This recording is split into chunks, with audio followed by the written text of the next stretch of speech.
going on, guys? Welcome to Orange Forum, and today I got another video for you. And today's video is me looking at the Lions versus the Pittsburgh Steelers.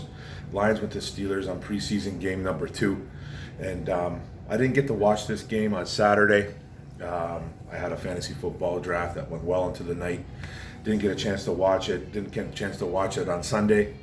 I finally caught it on a Monday. I probably could have watched it Sunday, but I just had some things going on. But I did finally get a chance to watch it on Monday night, a little bit later on in the night. And as these games go on, I just kind of write some stuff down as the game's going on, things that just kind of pop out when I watch it. And this is really my analysis of the game. Then I'll have some things at the end that I kind of talk about. Right away, I noticed that the Lions couldn't stop the run. It just seemed like they were getting gashed in the run. A lot of starters sitting for Detroit Lions. Counted about 17 to 20 guys that were key contributors that should be for the Detroit Lions that just didn't play, and a lot of starters played for the Pittsburgh Steelers. A game that was really not good for the Detroit Lions. I watched it was like pretty much the reserves versus the starters, at least for 2 quarters it seemed like. So it just was a game that was kind of like, man, they look bad. Their depth isn't good, but that's kind of tough when you're playing against mostly starters on Pittsburgh. But I did notice that they couldn't stop the run right away. Will Harris did make a play on a pass deflect on Eric Ebron. At first I thought it was just a drop by Ebron, but if you looked at it close, they showed it close a couple times, zoomed in, and it looked like Will Harris got his hand in there. So that was a good sign by Harris, because I don't think he's very good in coverage. But it's nice to see that. Cephas had a really nice catch over the middle. I noticed that kind of popped out to me right there. And it was a nice ball by Tim Boyle. Boyle wasn't very good though. Then I noticed another play, good vision on Jamar Jefferson. He had a really nice 10-yard run. I like his cutbacks. I like his vision. I like where he's going with the ball. Seems like a very smart running back. Then Charles Harris and Barnes were in on a nice stuff. I noticed that too. Good to see Charles Harris making some plays out there. Derek Barnes speaks for itself. It's time to see that kid with the 1s and the 2s only. He's kind of dominating against these 3s and 4s and 5s, whatever you want to call them. And it's time to see Barnes with the 1s and 2s. Jalen Reeves-Maybin, it was awful in coverage. We'll get that a little bit more down the road, but there's a couple times that I noticed during that game where he was just awful in coverage, and this is supposed to be one of his strengths. We know he's not a run stuffer. He's a little bit of a smaller linebacker, a speedier linebacker that's supposed to be good at coverage, and he was just awful. Then there's another play where I saw Jelani Tavai get absolutely pancaked on a Najee Harris, the rookie out of Alabama, on a run. He got blown completely up out of the play, pancaked right on his behind. It was pretty embarrassing. And then there was another one where I saw Maven did make a nice play. He came in on a stuff, on a nice run stuff. It was a little bit of a blitz. It was Maven. I think it was, I couldn't really get I think it was AJ Parker, kind of a corner blitz. It was a corner blitz and a linebacker blitz, and it looked like Maven and Parker kind of got there at the same time. There was a nice play by those guys. And then the Pittsburgh touchdown pass happened. It was from Ben Roethlisberger to the rookie tight end Pat Freiermuth. Our safety Walker got absolutely burned on it. It was a nice pass by Roethlisberger though. It was a nice high pass. Freiermuth got up, but Walker was burned in the end zone, and he needs to be better there. That made it kind of 7-0 for Pittsburgh. Then, like I said, Tim Boyle didn't look good. He was missing high, he was missing low, he wasn't getting a lot of time. It was kind of just, wasn't a good day for Boyle at all with his throws. It wasn't accurate. He had a couple nice zips on a ball, but it was just, his accuracy was way off, I thought, and he could have been better. Didn't make a case for himself, I tell you that. The whole offense struggled. There was a lot of 3 and outs going on during the game as well. And then Okudah got beat early on that one play by, I think it was Deontay Johnson from the Pittsburgh Steelers, a speedier wide receivers on a 40-plus yard play. He got turned around, he got beat, he tried, he needs to get better at that stuff, but he did bounce back and make a real nice play. We'll get on that earlier. And then Tavai was terrible on a dump off. There was a dump off that a lot of people via Twitter, you could see it. It's all over Twitter, but it was a little dump off to Najee Harris. Najee Harris took it, caught it about 3-4 yards off the line of scrimmage. Come around, didn't even I don't think he even stiff armed Tavai, but Tavai looked terrible. Couldn't keep up with him. Austin Bryant looked bad on it too. There was about 3 or 4 Detroit Lions chasing Najee Harris down the field. I think Tavai ended up with the tackle eventually, but it was like 30-40 yards downfield. And then we saw Jalen Reeves-Maybin get torched on another touchdown catch by Freiermuth. It was a great catch by Freiermuth, though. It was a back shoulder. He was open, but I think it was I think it might have been Mason Rudolph at this point. I'm not sure. It could have been Roethlisberger, though. I kind of forget. Threw a back shoulder that Freiermuth had to kind of turn around. Maybin really didn't have a shot at catching this ball or deflecting this ball or anything like that, but Freiermuth had him by about 2 steps. It was just, he's got to have better coverage there. And Freiermuth, the rookie, looks really good for Pittsburgh. Eric Ebron's probably a little bit of trouble with his job because I think Freiermuth's the real deal. I loved him coming out of Penn State. That made it 14-0 for Pittsburgh. The Lions, though, was still sputtering. I was still noticing that, obviously. The Sewell was having some problems with some speed rushers. You can't beat that guy inside, though. When everyone tries to come inside on him, he manhandles you. He has no problem with the inside moves. When it's the outside moves, he has a little bit of trouble, a little bit of problem with his feet. Just needs to get his feet better. And Melvin Ingram kind of, he schooled him a little bit on a couple plays. Alex Highsmith too. I think his name is Alex Highsmith for the Pittsburgh Steelers. More of a rush outside linebacker. He made a couple nice plays too on the outside on Sewell, but Sewell will get better. I'm not worried about the 20-year-old. It's a little bit concerning, but he's going to be okay. And then AJ Parker was out here making some tackles. He's very aggressive out there. I think he made about 4 or 5, maybe even more. The kid is very aggressive. He's probably going to have a spot on this cornerback room for sure. Then the second quarter came around. Parker again with another tackle on Juju. It was from Rudolph. It was a really aggressive hit. It was a solid hit by AJ Parker. I noticed it. He lit him up pretty good. And then Maybin got burned again by Ebron on a big gain on a first down. 2-3 steps behind him, maybe even more. You can see he was visibly rattled at that point, Maybin, because I think he punched the ground afterwards. He was very upset because it's supposed to be one of his strengths. With Maybin there, with Jalen Reeves, he's supposed to be that pass coverage guy, that pass coverage linebacker, and play some special teams. So he needs to get better at that. Then Tavai, he looked so lost on one play. It was really bad. It was another dump off to running back Kalen Ballage, former Miami Dolphin running back, and he was just nowhere to be found. You see Ballage kind of break off on to his right. I think it was Rudolph dumped off the ball, and you just see that Tavai's got no closing. He's got no closing speed. He can't catch up with guys. He can't catch up. He can't decipher a play. He doesn't know where he is at times. He just looks lost.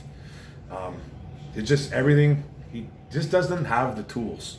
And it's very concerning for this linebacking core. They're going to give him one more shot apparently this Friday. I think they play this Friday again, and I think he's totally on the bubble of getting cut. But I don't know this. I don't know what they see in this guy that warrants him still being on the roster, but they know more than us. So to be continued, I guess.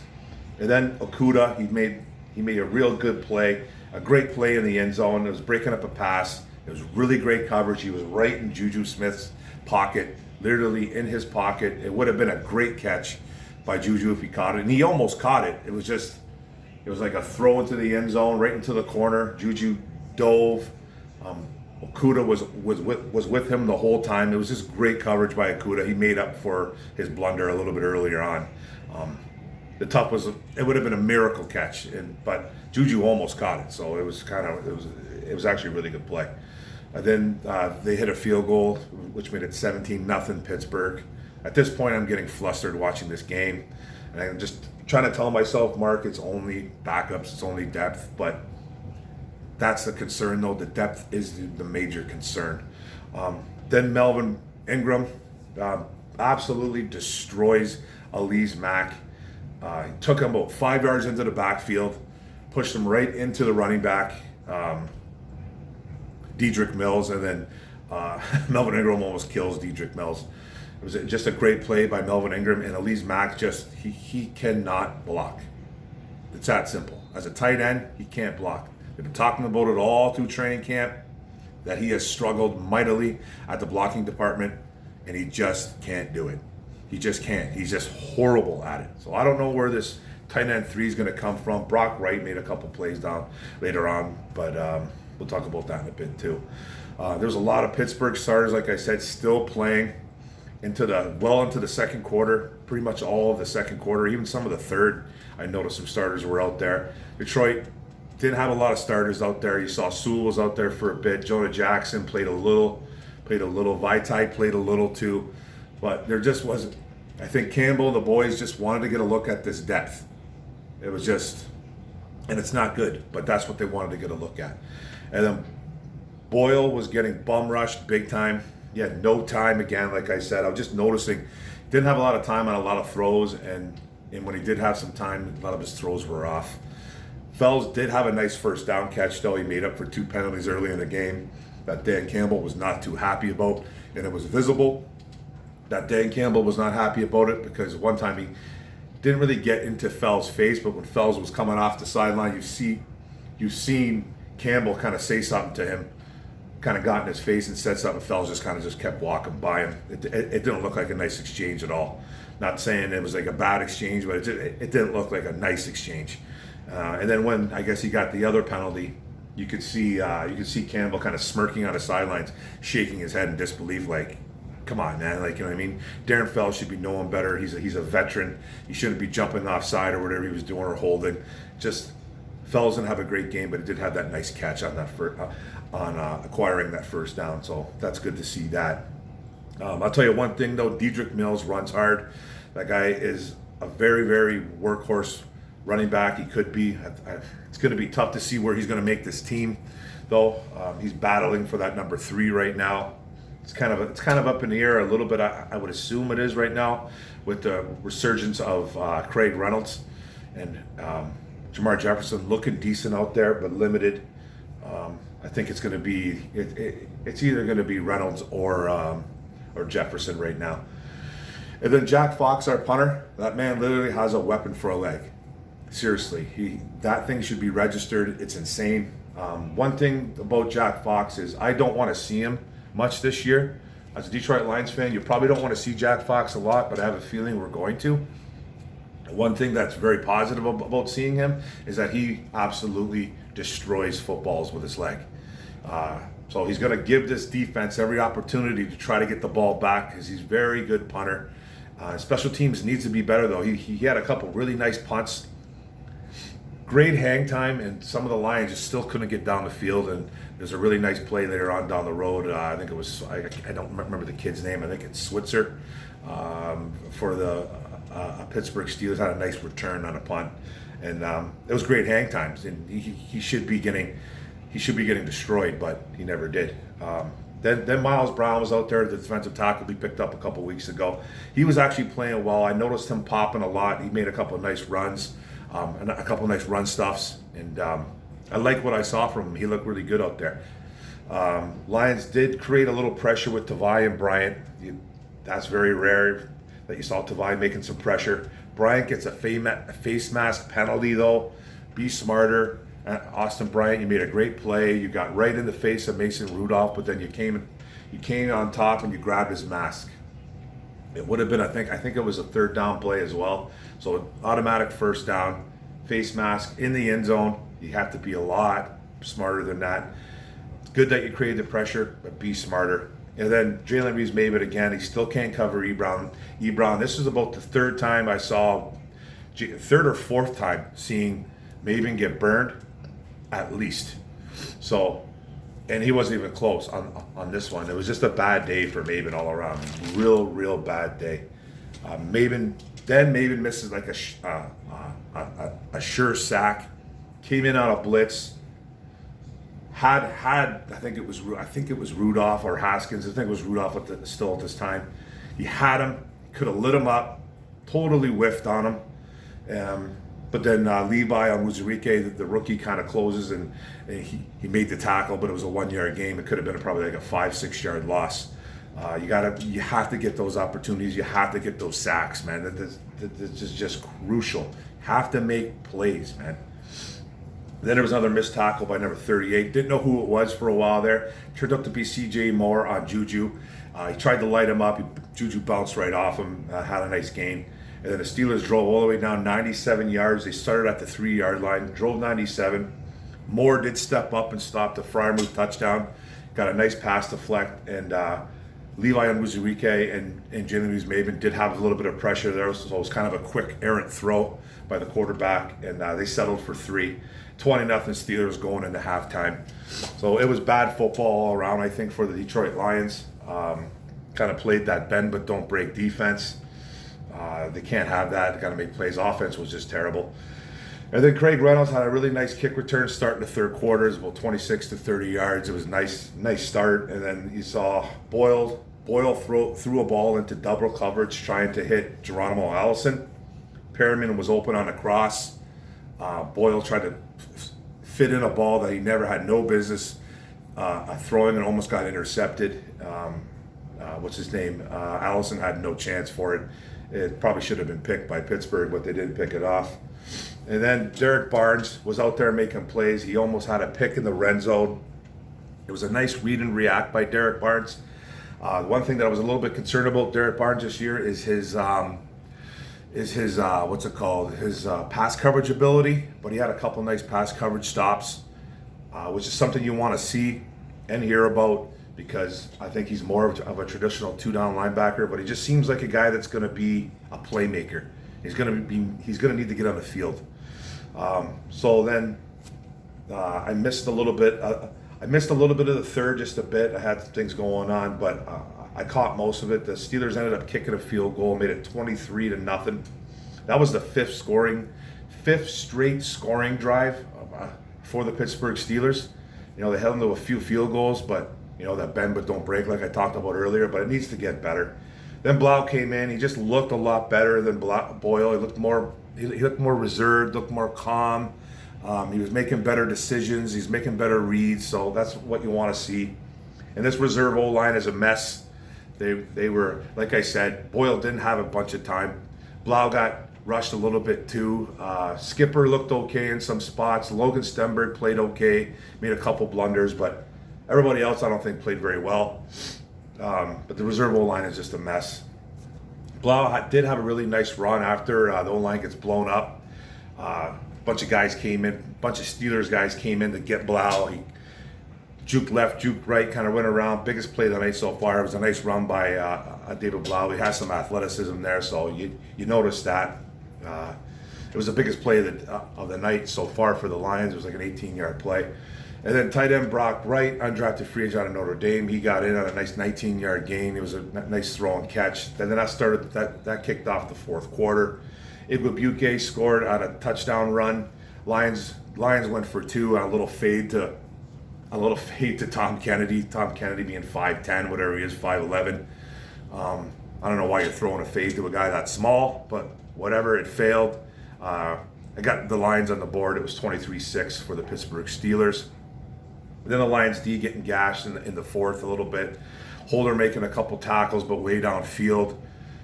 He made about 2-3 plays downfield, but the whole D was getting gashed at that point. And then Barnes had a really nice pass deflect, textbook, hand over, knocked the ball down. He was excited about it. It was a beautiful pass deflect.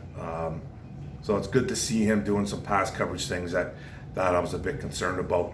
And then the pressure on Haskins. It looked like it was Bruce Hector and McCrary. So I like that. I love the Bruce Hector thing, and the Robert McCrary is good. But I think they ended up waiving McRae, so that's okay. And then Barnes with another great blitz. Man, he sacked Haskins at the time. The guy times his blitz very well. Like to see that. Jacobs also applying pressure too as well. It kind of took the Jacobs coming in. It kind of took the running. I think it was a running back. He kind of took Jacobs first, and Barnes just shot right in and just smashed out the quarterback. It was nice. Good to see Barnes doing that. Like I said, needs to be with the ones. Then there was another field goal. The Steelers hit another field goal. It was 26-6 at that point for the Pittsburgh Steelers. Then Geronimo Allison was out there making some catches as well. He reached out to make a really nice two-handed snag later on in the game that probably would have been picked if he wouldn't have snagged it. So it's good to see Allison out there making a little bit of plays too. And then Kennedy was getting targeted a lot again as well. He's sure trying to make a name for himself and trying to get on that 53-man roster. Reynolds with some nice pass protection too that I noticed on a couple reps, man. That's what I love to see too. This guy, another guy making a name for himself, fighting for that number 3. Kennedy got a first down. Lions were driving on this at this point. Reynolds making a case again. He caught a nice ball out in the flats, spun out of it. He spun out of the tackle for a gain of around 5 or 6, but he looked like he was dead to rights. But it's good to see that Reynolds has some game to him, and he just spun right out of it, had a positive gain. That's what you want to see and hear. And then, like I said, offensive Dan Skipper did play okay for the reserves. He made a couple nice blocks. Blau, a little bit later on, had a really nice touchdown pass to undrafted free agent out of Notre Dame. And it was Notre Dame faithful out there for both teams. A lot of Notre Dame guys representing. Javon McKinley, Blau going through his reads really nicely. He's went through his 1, 2, 3, 4. It almost looked like Javon McKinley was the 3rd or 4th option on that play. And he ended up catching him nice in the back of the end zone with some nice feet by McKinley for the touchdown. It was really nice pass protection too by the O-line as well. It gave Blau a lot of time to decipher what was going on, so you'd like to see that. That made it 13-26 for the Steelers still. And then Bullock had a really nice, beautiful onside kick. Lions recovered it. Geronimo Allison got on the all-hands team, which is good to see too. And then and then Lions moving the ball. They ended it with a touchdown. It was a Craig Reynolds touchdown for a few yards. I made it 20-26. The comeback was on, but the Lions didn't play really any good football until the end of this game. So it was 20-26 for Pittsburgh at this point. And then Barnes got beat in a pass coverage play, which was big. That's the one thing, like I said, I was worried about. He didn't look good on this one, but overall he was phenomenal. Overall, he was phenomenal. I'm not smashing on Barnes at all, but he did look bad in that one pass on that pass coverage. But he needs to start playing with the 1s and 2s. And then I saw Tavante Beckett get a couple reps in there, and it looked like he got a couple tackles in later on in the game. Made a really nice tackle in the backfield. I'm just wondering what they're kind of going to do with this kid as well. And then Barnes ended it with then the game kind of ended with Samuels from the running back from the Pittsburgh Steelers and a Barnes collision right at the end of the game. It looked like Samuels got the best of him, but it was still a good hit between both two guys. They both recognized it and both smacked each other in the head as well. That's what you like to see. It was pretty much the end of the game. Pittsburgh trying to run the clock out. Lions lost 20-26. Comeback kind of came later, but this was a game that I really, really wanted to turn off after the first two and a half quarters. Almost 3 quarters. The Lions did not play well until probably about 8 minutes to go in this game. They didn't, and I realize it was all reserves. I get it. You go look at that list and see who was playing for the Detroit Lions. It was all backups. All backups. A couple starters in there like Jonah Jackson, Vaitai, Sewell. There was a couple guys in there, but the rest were pretty much done. You had Levi in there, he's a rookie. You had a Lee McNeil in there, rookie. Barnes, rookie. Those guys are going to get the playing time, but guys like Goff, DeAndre Swift, Hawkinson, these guys are nursing some injuries as well, Hawkinson and Swift. And then you had half that O-line, no Ragnow, no real Decker. I think Decker might have been out there for one series, not 100%, don't quote me on that. I didn't really notice him, but there was just no Tyrell Williams. No Khalif Raymond. Just a slew of guys. A slew of guys sat. A slew of guys sat. I don't know what they're going to do for this third game. I really don't know what they're going to do for this third game coming up. But they need to get better. They need to find. They need to find some type of unit, a cohesive unit that they can trust. Just get. Dan Campbell's out here talking about not being that 80% of the roster is already decided. Wide receiver room is obviously up for grabs. It's going to be tough. It's going to be a tough sledding because in no way in the world does a team stay healthy for 17, 18 games, whatever we're doing now, 17 games now. You don't stay healthy. And the backups to me are just not good at all, not whatsoever. And we're relying on a couple guys to literally carry this team, and I don't think it's possible. You know, we can only carry so much. You as a team, like everyone thinks Hawkinson's going to be this guy that is going to carry this team into 10 wins. You know what I mean? Everyone thinks that these two young D linemen we have, McNeil and Onwuzurike, are going to carry this team into 9-10 wins. It's not going to happen in year one. There's too many holes, and you could see it on this game. Yes, a lot of Pittsburgh Steelers were playing. I understood that, but you have to realize that depth is huge in the NFL, and we just don't have good depth. So, what they're going to do in this third preseason game, I don't know. We'll be talking about that when it comes up in a few days. But as of right now, it's the depth is concerning to me, very concerning, and we'll see what happens. But thanks for the video, guys. It was a long one. Thanks for. Don't forget to hit the subscribe button on the bottom right. Don't forget to hit the notification bell, get all my videos, and don't forget to like and comment. It's all about the likes and the comments, and we can discuss. Go Lions, let's go. Preseason's almost done, man.